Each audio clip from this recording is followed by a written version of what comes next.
नमस्कार प्रिय विद्यार्थियों, आपका एक बार फिर से स्वागत करता हूं राज के महोदय नीम कथाना के इस ऑनलाइन क्लास में। प्रिय विद्यार्थियों, हिंदी साहित्य की इस क्लास में हम हिंदी साहित्य के इतिहास लेखन के जो प्रयास हुए हैं उनके बारे में अध्ययन कर रहे हैं।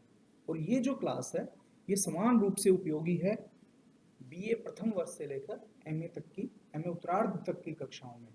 अर्थात हमें अगर हिंदी साहित्य का संपूर्णता से अध्ययन करना है, संपूर्ण ज्ञान प्राप्त करना है, तो हिंदी साहित्य का इतिहास उस दिशा में एक महत्वपूर्ण कदम होता है। अर्थात हिंदी साहित्य के इतिहास को पढ़े बगैर हम हिंदी साहित्य को मुकम्मल रूप से, व्यवस्थित रूप से समझने में सक्षम नहीं होंगे। तो उसके लिए, उस दृष्टिकोण से ये जो क्लास है ये बहुत महत्वपूर्ण है।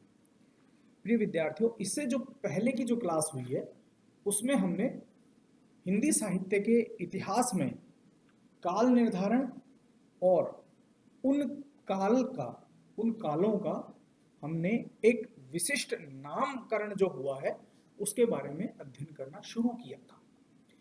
ये हमें पता लग गया कि किसी भी साहित्य इतिहास का काल निर्धारण करना क्यों आवश्यक है और काल निर्धारण के साथ साथ उसका एक संक्षिप्त और सार्थक नामकरण करना भी क्यों आवश्यक है, क्योंकि ये दोनों ही जो अंकन है, चाहे वो काल निर्धारण का अंकन हो या नामकरण का अंकन हो, वो किसी भी साहित्य इतिहास को व्यवस्थित रूप प्रदान करते हैं, एक वैज्ञानिकता प्रदान करते हैं, एक तथ्यात्मकता प्रदान करते हैं और एक व्यवस्थित रूप प्रदान करते हैं, ताकि पाठक को साहित्य इतिहास को समझने में आसानी रहे और वह सारगर्भित रूप से कुछ चुने हुए अंशों को अपने हिसाब से, अपनी सहूलियत से देख सके, समझ सके और उनका चिंतन कर सके। तो इस दृष्टिकोण से काल निर्धारण और नामकरण का जो प्रथम व्यवस्थित प्रयास किया गया वो डॉक्टर जॉर्ज ग्रियर्सन द्वारा किया गया। बहुत बार वस्तुनिष्ठ परीक्षाओं में यह प्रश्न पूछा भी जाता है कि हिंदी साहित्य के इतिहास में सर्वप्रथम काल निर्धारण का प्रयास किस आलोचक ने, किस साहित्य इतिहास लेखक ने किया था, तो उसका जवाब है doctor George Grierson. George Grierson के नामकरण और काल निर्धारण में हालांकि बहुत सारी त्रुटियां थी, वह पूरी तरह से विज्ञान सम्मत नहीं था और कहीं न कहीं उसमें एक पूर्वाग्रहितता थी, क्योंकि डॉक्टर जॉर्ज ग्रियर्सन अंग्रेजी हुकूमत के तहत यहाँ पर नौकरी करते थे और यह जो पूर्वाग्रह है वह उन्हें एक स्वतंत्र लेखक के रूप में सामने नहीं रख पाया और कहीं ना कहीं उस पूर्वाग्रसिता की जो छाप है वह उनके इतिहास लेखन पे दिखाई देती है। हालांकि वह एक नामकरण का एक पहला एक प्रयास था और उसमें कुछ महत्वपूर्ण बातें जरूर हुई थी कि पहली बार काल विभाजन थोड़ा सा सटीकता से किया गया था और नामकरण का भी प्रयास किया गया था। अब हम आगे बढ़ते हैं और जो दूसरा काल विभाजन और नामकरण का जो प्रयास हुआ है वो हुआ है मिस्र बंधुओं द्वारा। यह हमें विदित है कि मिस्र बंधुओं ने हिंदी साहित्य का इतिहास 4 भागों में लिखा, 4 भागों में प्रकाशित हुआ, एक वृहद इतिहास था और 1913 में उसके 3 भाग और एक भाग 1934 में प्रकाशित हुआ था इसका। मिस्र बंधुओं ने भी हिंदी साहित्य के इतिहास को व्यवस्थित रूप प्रदान करते हुए उसका काल निर्धारण करने की चेष्टा की और काल निर्धारण के साथ साथ जो है वो उसका एक नामकरण करने की भी कोशिश की। और इन सब प्रक्रिया में उन्होंने कुछ ऐसे मेथड्स यूज किए ताकि वो विवादास्पद न हो। अर्थात जिस प्रकार ग्रियर्सन का जो काल विभाजन है वो कई प्रकार से पूर्वाग्रहों से ग्रसित है और कई प्रकार के विवादों को जन्म देने वाला है, लेकिन मिस्र बंधुओं का जो काल विभाजन है और नामकरण है वह मिस्र बंधुओं ग्रियर्सन से सबक लेते हुए ग्रियर्सन द्वारा जो गलतियां की गई थी उनसे उसका निराकरण करते हुए एक काल विभाजन का प्रयास किया। आइए हम उसके ऊपर विचार करते हैं कि मिस्र बंधुओं का काल विभाजन क्या था।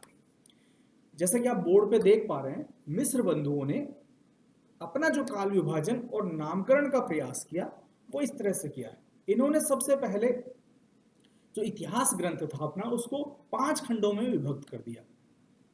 और जो पहला खंड है उसका नाम दिया आरंभिक काल।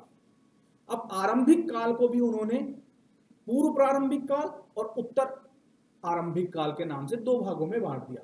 तो जो पूर्व प्रारंभिक काल था वो 600 से 1343 विक्रमी संवत तक उन्होंने दर्शाया है, और उत्तर आरंभिक काल था वो 1344 से 1444 विक्रमी संवत तक उन्होंने दर्शाया। अब मजे की बात यह है कि मिस्र बंधुओं का ये जो काल विभाजन है वह काल विभाजन तो हो गया, उन्होंने बहुत दीर्घ अवधि को खंडों में बांटने का प्रयास किया। इसके अलावा उनका जो नामकरण है वह किसी प्रवृत्ति विशेष की ओर इशारा नहीं करता, सिर्फ अवधियों के आधार पर, पूर्व अवधि और पश्चिम अवधि के आधार पर वो इसको बांटने की कोशिश करते हैं। तो इसमें बहुत ज्यादा विवाद की कोई गुंजाइश नजर नहीं आती। आइए बढ़ते हैं आगे। उनका जो इतिहास ग्रंथ था उसका दूसरा जो काल निर्धारण है वह है माध्यमिक काल से, अर्थात मध्यकाल, और इसको भी इन्होंने 2 भागों में बांटा, पूर्व मध्यकाल और प्रौढ़ मध्यकाल। मिस्र बंधुओं का जो पूर्व मध्यकाल है वह स्टार्ट होता है 1445 से 1560 विक्रमी संवत, अर्थात यहाँ भी लगभग 1 शताब्दी का साहित्य इसमें समेट दिया गया है। और प्रौढ़ मध्यकाल यह है 1561 से 1580 विक्रमी संवत तक। तो इस प्रकार लगभग इसमें 20 वर्षों से का लगभग इसमें साहित्य समाहित किया गया है। इसके बाद जो उन्होंने तीसरा जो कालखंड बताया वो है अलंकृत काल। तो अलंकृत काल को भी इन्होंने 2 भागों में बांट दिया, पूर्व अलंकृत काल जो कि चलता है 1681 से 1790 विक्रमी संवत तक, और प्रौढ़ अलंकृत काल ये चलता है 1791 से 1889 तक। अब जो आधुनिक फेज है उनका जो तीसरा काल निर्धारण है, अर्थात तीसरा जो काल खंड उन्होंने निर्धारित किया है जिसमें चौथा और 5वां खंड आता है, चौथे खंड का उन्होंने नाम दिया परिवर्तन काल। यह वह काल है जब हम पाश्चात्यकरण से प्रभावित होते हैं, हम पाश्चात्य लिटरेचर को पढ़ते हैं, समझते हैं और उसका अनुकरण करने का प्रयास करते हैं। तो इस कालखंड का उन्होंने नाम दिया परिवर्तन काल, जो कि 1890 से 1925 विक्रमी संवत तक इन्होंने सुझाया है।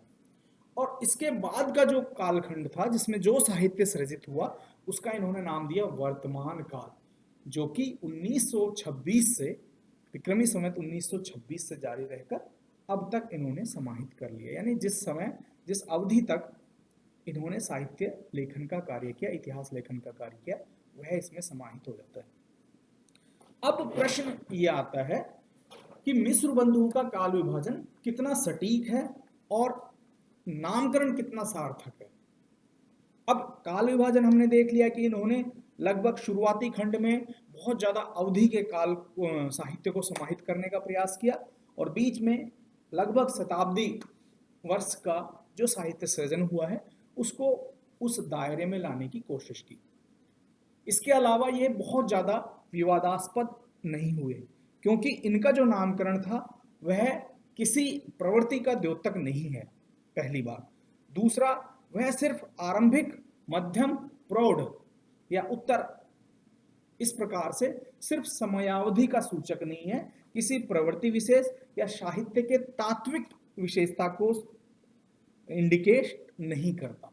तो यह उसकी एक न्यूनता है, एक सीमा है कि मिस्र बंधुओं का जो इतिहास लिखा गया साहित्य का उसमें काल निर्धारण का जो प्रयास है, अगर वो हम मोटे तौर पर सही मान भी लें तो नामकरण में कहीं ना कहीं वो बहुत ज्यादा कमी छोड़ देते हैं, क्योंकि उनका जो नामकरण है वह किसी भी ढंग से सार्थक नहीं कहा जाएगा, क्योंकि वह किसी साहित्यिक प्रवृत्ति की ओर या किसी विशेष कवि की क्षमताओं की ओर या किसी कालखंड में जिससे कि वह कालखंड किसी साहित्य से प्रभावित हुआ हो उसको संबोधित करता हुआ नजर नहीं आता।